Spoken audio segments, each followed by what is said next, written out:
দুর্গাপুরে বঙ্গীয় হিন্দু সেনার সাংগঠনিক কর্মী সভা। বঙ্গীয় হিন্দু সেনার উদ্যোগে পশ্চিম বর্ধমান জেলা দুর্গাপুরে অনুষ্ঠিত হলো একটি সাংগঠনিক কর্মী সভা। সভায় উপস্থিত ছিলেন সংগঠনের প্রতিষ্ঠাতা শ্রী অম্বিকানন্দ মহারাজ। বিশেষ অতিথি হিসাবে উপস্থিত ছিলেন দুর্গাপুর পূর্বের বিধায়ক চন্দ্রশেখর বন্দ্যোপাধ্যায়। এছাড়াও উপস্থিত ছিলেন বঙ্গীয় হিন্দু সেনার পশ্চিম বর্ধমান জেলা সংগঠনের একাধিক পদাধিকারী ও কর্মী। অনুষ্ঠানের সূচনা হয় ভারত মাতার প্রতিকৃতিতে মাল্যদান এবং মঙ্গল প্রদীপ প্রজ্বলনের মাধ্যমে। এরপর সংগঠনের সাংগঠনিক কার্যক্রম, ভবিষ্যৎ পরিকল্পনা এবং জেলার বিভিন্ন সাংগঠনিক বিষয় নিয়ে বিস্তারিত আলোচনা হয়।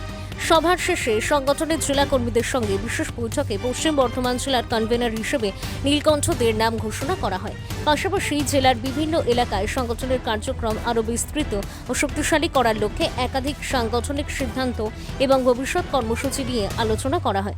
অনুষ্ঠানে বক্তব্য রাখতে গিয়ে বঙ্গীয় হিন্দু সেনার প্রতিষ্ঠাতা শ্রী অম্বিকানন্দ মহারাজ বলেন, বঙ্গীয় হিন্দু সেনা একটি অরাজনৈতিক সংগঠন। হিন্দু সমাজকে জাগ্রত করা, হিন্দুদের নিরাপত্তা নিশ্চিত করা এবং হিন্দু সংস্কৃতি ও ঐতিহ্যকে মানুষের কাছে পৌঁছে দেওয়াই আমাদের মূল লক্ষ্য।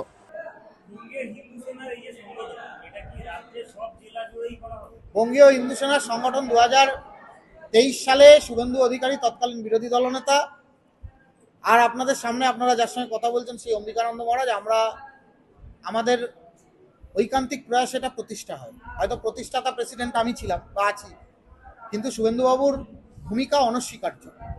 এবং আমরা বঙ্গীয় হিন্দু সেনার এই ব্যানার নিয়ে মুর্শিদাবাদে ওয়াকআপ সংশোধনী আইনের বিরুদ্ধে হয়ে যাওয়া যে দাঙ্গা, সাম্প্রদায়িক দাঙ্গা, সেখানেও আপনারা আমাকে দেখেছেন।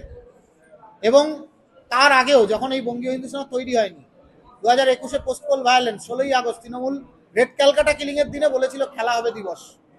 এই শুভেন্দুবাবু আর আমরা সকলে সাধু সন্তেরা মিলে তৎকালীন অনারেবল গভর্নর জগদীপ ধনকর সাহেবের কাছে আমরা স্মারকলিপি দিয়েছিলাম। তো সুতরাং আমার মুখ নতুন নয়, সংগঠন হয়তো দুর্গাপুরে সেভাবে এর আগে কাজ করতে পারেনি, কিন্তু আমি বিশ্বাসী নীলকান্ত দে, বাবলু রায়দের মতো, রাহুলদের মতো যুব সমাজের ছেলেরা, তারা আগামী দিনে সমগ্র জেলা জুড়ে, পঙ্কজের মতো ছেলেরা, তারা আগামী দিনে সমগ্র জেলা জুড়ে বঙ্গীয় হিন্দু সেনার এই ব্যানার নিয়ে হিন্দুত্বের জন্য, হিন্দুত্বের পাশে এবং হিন্দুত্বের স্বার্থে লড়াই করবে। আর সরকার আমাদের, প্রশাসন আমাদের, পুলিশ আমাদের, মুখ্যমন্ত্রী আমাদের, কোনো বাপের বেটা আটকাতে পারবে না। আর যেখানে আটকানো হবে সেখানে আমরা জানি কোন দেবতা কোন ফুলে তুষ্ট, তাকে সেটাই দেবো, নিশ্চিন্ত থাকবে। প্রতিষ্ঠাতা আমাদের বঙ্গবতী মহারাজ শ্রী অম্বিকানন্দ মহারাজকে আমি প্রথমেই শ্রদ্ধা নিবেদন করি। তিনি তার কাজের মধ্যে দিয়ে আমার পথ কি হবে সেই মুহূর্তে দাঁড়িয়ে মুর্শিদাবাদের মতন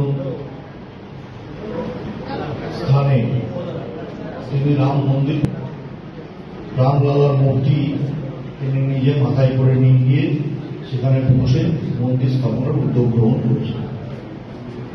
আমাদের বিভিন্ন বাংলায় আমরা যারা এখন নির্বাচনে ক্ষমতায় আসার পর এক একজন বুথ প্রেসিডেন্টও নিজেকে বা বুথের মুখ্যমন্ত্রী ভাবছে,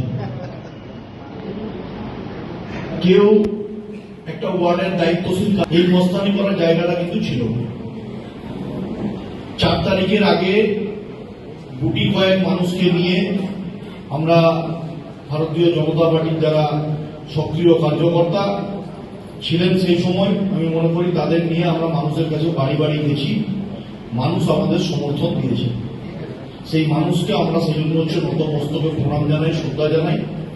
এই মানুষরা না থাকলে আমাদের যেমন বিধানসভায় যাওয়া হতো না, ঠিক একইভাবে রাজ্যে পরিবর্তনের সরকার প্রতিষ্ঠিত হতো।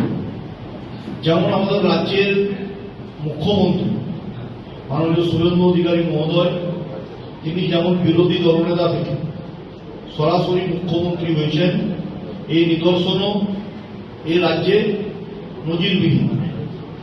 কারণ 5 বছর তার লড়াই, তার সংগ্রাম, তার চলার পথ, মানুষের পক্ষে কথা বলা, বাংলার মানুষের কণ্ঠকে জোরালো ভাবে বিধানসভার ফ্লোরে দাঁড়িয়ে বলা এবং তার সাথে বাইরে দাঁড়িয়ে আমাদের রাষ্ট্রবাদী কার্যকর্তাদের সপক্ষে আওয়াজ তোলা, এই কাজে তিনি অগ্রগণ্য ভূমিকা যেমন নিয়েছেন।